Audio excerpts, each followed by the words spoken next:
I'm Kumsal Cersei, and this is a comprehensive, informative speech on why Elden Ring became Game of the Year and why you should buy it, plus some more of the lore to convince you even more.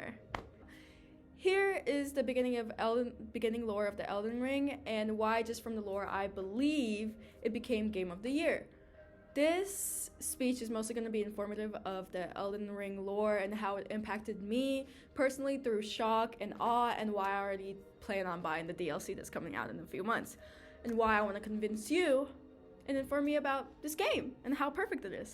Before we get to the fun part, here's some statistics that proves this game is Game of the Year, in my opinion, and many more. I will have all my sources cited by the end of this video. By February 2022, nearly 1 million people have wishlisted this game on Steam. That's a lot of people. And the game came out during February, so that was in the same month.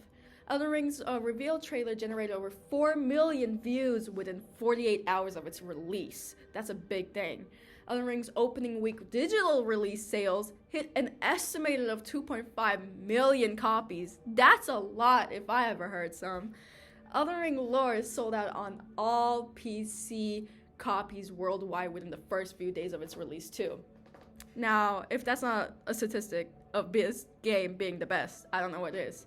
And also, in 2021, Elden Ring won the most anticipated game award of the Game Awards event. Before the game even came out! Come on. Elden Ring received more votes than any other games in the history of the Golden Joystick Ultimate Game of all time public votes. Now that we have that out of the way, here's a quick history/lore of Elden Ring before you, the Tarnished, spawned into the world. You better appreciate this. I have someone holding this, so if it moves around, I apologize. Alright, quick lore of Elden Ring. First we start off with our girl, Marika. Marika is known as the queen of the land, the bearer of Elden Ring. She marries Godfrey. He's from the Badlands. His other name is known as Hurlu. They have 3 kids: Godwyn, Morgott, and Mog. So, there's this queen named Rennala. Rennala is married to Radagon. We're gonna get to them in a minute. They also have 3 kids: Rykard, Radahn, and Ranni. So, these 3 and these 3. It's a nice, happy thing, blah, blah, blah, blah, blah. And then all of a sudden, Marika's like, Godfrey, go back to the Badlands. I want a divorce. They have a divorce, and what happens? Marika calls back Radagon. Apparently, they've been cajoling. They've been together or something. So Radagon divorces Rennala. Marika and Radagon get married, and they have 2 kids: Miquella and Malenia. They're twins, but they were born with an infliction of, an outer god coming in and cursing them. Miquella is cursed to look like a child forever, even though he's the same age as his twin. Malenia is cursed with Scarlet of Rot. So, stuff happens. Guess what? Ranni. You might be asking where Ranni comes into all of this. Ranni is everything in all of this. Ranni, guess what Ranni does? She kills Godwyn. Godwyn's dead. Boom. Gone. What happens? Marika hears about this, goes insane. And what does she do? She says, you know what? I'm tired of all of this. I'm writing my will. You have to find my items. And, I'm locking myself in the Erd Tree after she shatters the rings. The Elden Rings. So what happens? A civil war happens, also known as a shattering. When that happens, Malenia is hearing about Radahn going on crusades and all of that, and is like, I'm gonna go fight Radahn. They fight, and then guess what happens? Malenia, she just goes the Scarlet Rot blooms once more. And Caelid, where Radahn resides, goes horribly. It all dies. So what happens? Malenia gets sick, falls asleep, heads back to the Halleck Tree where Miquella and Malenia reside as well, to find out that Miquella, as you can see right here in his cocoon, is gone. Who's he taken from? By Mog.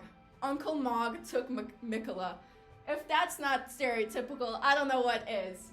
So, that is gone. They're both gone. Mikola is being tortured, in my opinion.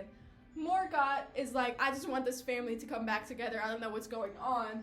Ronnie, is like, I just don't want to be part of this family anymore, so that's why she killed Godwin.